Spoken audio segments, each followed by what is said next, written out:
How to add your bank account to Kraken. Hi guys, welcome to our channel. Let's begin. In this video, I will guide you how you can add your bank account to Kraken so you can either deposit or withdraw from Kraken to your bank account. In this video, I will show you both. The first step is to open up any web browser and head over to kraken.com, or you can also open the Kraken app. Then you want to click on the transfer option at the left hand side panel.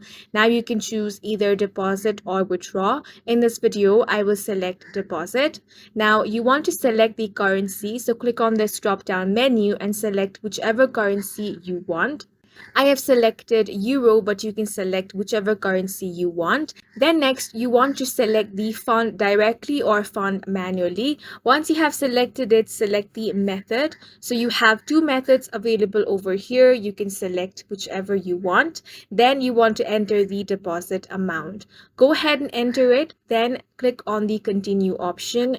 Now from this list, you want to select your preferred bank. As you can see, there are multiple options here, so go ahead and select your bank. I'm going to select Revolut.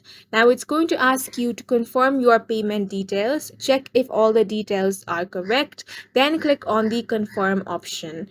Now you will have to authenticate with your bank. So if you have selected Revolut, you will have to authenticate with Revolut. So go ahead and confirm your payment from there and click on the continue option. And this is how you can add your bank account to Kraken. And that's it for this video. If you found it helpful, please make sure to hit the like button and subscribe for more videos like this.